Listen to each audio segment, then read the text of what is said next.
Matthieu chapitre 15, à partir du verset 21. Jésus étant parti de là, se retira dans le territoire de Tyr et de Sidon.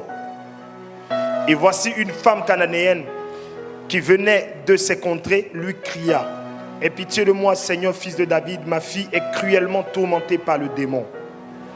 Le thème de mon message est celui-ci: Seigneur, aie pitié de moi. Pourquoi j'ai choisi ce thème et pourquoi l'Esprit de Dieu m'a inspiré ce thème? Il y a une raison fondamentale à cela. Quand j'ai parcouru la Bible, j'ai compris qu'il y a eu plusieurs types de personnes que Jésus a rencontrées durant sa mission sur terre. Il y a eu plusieurs types de personnes que Jésus rencontrait dans sa mission sur la terre. Mais il a compris que cette parole ne sortait pas de la bouche de tout le monde chaque fois qu'il les rencontrait. Il y a eu des personnes quand Jésus rencontrait qui s'adressaient à lui directement. Maître, d'autres l'appelaient maître, d'autres l'appelaient rabbi, d'autres l'appelaient Seigneur, d'autres l'appelaient fils de David. Donc à chaque rencontre que Jésus faisait, il y avait un type d'appellation qui lui était assigné. Quelqu'un me dit pas amen. Quand j'essaie de faire les recherches, poser des questions au Seigneur, il m'a dit ceci: en fait, les gens s'approchaient de lui en fonction de leurs problèmes. Et chaque personne, en fonction de son problème, avait une manière symbolique d'appeler le Seigneur ou de s'adresser à lui.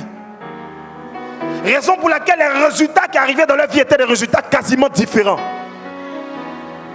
J'ai compris que beaucoup n'ont pas de réponse après qu'ils aient crié à Dieu. Parce que la manière d'appeler Dieu n'est pas celle que Dieu attend. Bartimée a rencontré Jésus dans le chemin. Il dit: fils de David, aie pitié de moi. La dame rencontre Jésus, elle lui dit: fils de David, aie pitié de moi, de ma fille, de moi, parce que j'ai mon enfant qui est tourmenté par des mauvais esprits. Viens m'aider, viens à mon secours. Et Jésus, par la suite que vous avez lu la suite du test, Jésus va accepter de déclarer à l'heure même où la femme était devant lui, sa fille venait d'être délivrée là où elle était. En réalité, tu dois comprendre une chose. Quand tu réalises que tu pries pour des problèmes, pour des situations, la chose ne change jamais. Ça vous arrive parfois, non? La même situation demeure, le même mal, la même maladie, le même blocage, les mêmes obstacles, les mêmes problèmes, les mêmes difficultés, les mêmes attaques, toujours c'est les mêmes attaques. À un moment donné, pose-toi la question: est-ce que quand je parle là, il m'entend? Est-ce que quand je parle réellement, il m'entend? Est-ce qu'il entend ce que je dis? Est-ce qu'il prête attention aux prières que je fais? Pose-toi ces questions. La Bible dit: les disciples ont parlé à Jésus pendant qu'il était dans la barque. Maître, ne vois-tu pas que nous périssons? Jésus ne s'est pas levé. Ils sont venus le toucher pour qu'il se lève. Il y a eu des miracles. Jésus n'a même pas eu besoin de voir la personne. Il a parlé, c'est arrivé. Mais il y a eu des miracles. La personne a eu besoin de toucher Jésus avant que le miracle n'arrive. Donc chaque circonstance n'apporte pas les mêmes résultats ou les mêmes manières d'invoquer Dieu. Si tu ne suis pas le mouvement de l'esprit, tu ne peux pas voir la gloire de Dieu. Beaucoup sont venus à l'église. Beaucoup crient à Dieu tous les jours. Mais ils n'ont pas les résultats qu'ils espèrent avoir. But they don't have it. Pas que Dieu ne veut pas leur donner le résultat, mais ça ne vient pas. But they don't come in. Le résultat n'arrive pas. Tout simplement parce que ce que vous avez demandé, la manière dont vous êtes tenu pour demander, ne passe pas en esprit. De quoi est-ce que je parle exactement? Peut-être beaucoup m'ont saisi, mais beaucoup aussi n'ont pas peut-être compris. Je vais terre à terre. Le problème que tu vis là, pour que ça marche, tu dois ajouter pardon derrière la prière pour que Dieu accorde. Le problème que tu traverses depuis longtemps, la situation qui perdure, qui ne finit jamais.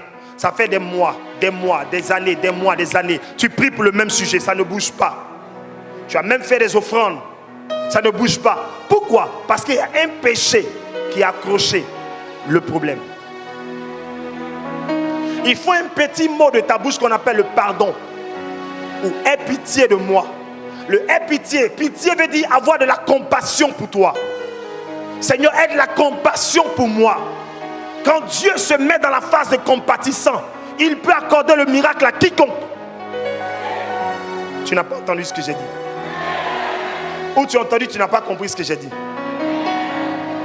Quand Dieu se met dans la phase, quand il devient le Dieu compatissant, la Bible l'appelle l'alpha et l'oméga. La Bible dit qu'il est le commencement et la fin. La Bible l'appelle Jéhovah Rapha, celui qui guérit. Mais la Bible dit aussi de lui qu'il est le Dieu de compassion. Quand il devient Dieu de compassion pour une personne, peu importe les tonnes de péchés que tu as sur ta vie, il les ôte et il te bénit. Les 12 personnes qui m'ont dit Amen ont compris ce que j'ai dit. En réalité, il n'est toujours pas Dieu de compassion pour toi. Parce que ça dépend de comment tu l'as appelé. L'appellation, le nom qu'on utilise pour appeler Dieu, lui donne de venir dans une vertu. Si tu dis Jéhovah Rapha, il viendra en tant que Jéhovah Rapha pour te guérir. Mais quand il arrive qu'il croise le péché, il ne te guérit pas. Or, quand le péché a pris le dessus, on n'appelle plus Jéhovah Rapha. On n'appelle plus Jéhovah Nissi. On n'appelle plus Sabaoth. Mais on appelle le Dieu compatissant. On lui dit, viens, aie pitié de moi.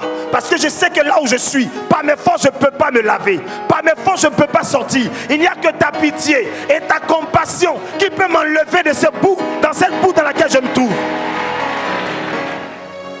Ce qu'il te faudra comprendre ce matin, nous devons faire appel à un Dieu. C'est le Dieu compatissant.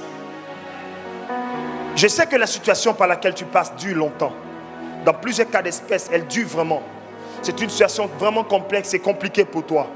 Tu as fait mains et pieds, ça ne bouge pas. Tu fais tous les efforts, ça ne passe pas. On a même prié pour toi, ça ne donne pas de résultat. Certains même ont fait des offrandes. Il y a d'autres qui n'ont jamais même fait d'offrandes. Mais ça ne bouge toujours pas, c'est la même situation. En fait, les offrandes seules ne suffisent pas. Au-delà des offrandes, il y a ce qu'on appelle « Seigneur, aie pitié de moi ». Il y a des gens qui n'ont pas ce mot dans la bouche. Il y a des gens qui parlent à Dieu comme s'il était leur ami. D'autres parlent à Dieu comme s'ils avaient trop raison.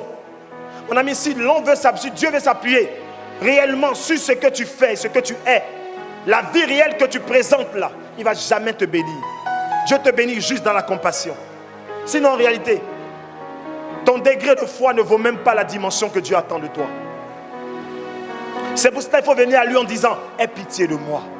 Le « Aie pitié de moi » veut dire qu'on reconnaît la vraie nature que nous sommes, nous avons. Mais nous reconnaissons en lui la bonté et la grandeur. Accepte-nous tels que nous sommes et pardonne-nous. Dieu nous fera la grâce. Tu ne m'as pas dit Amen.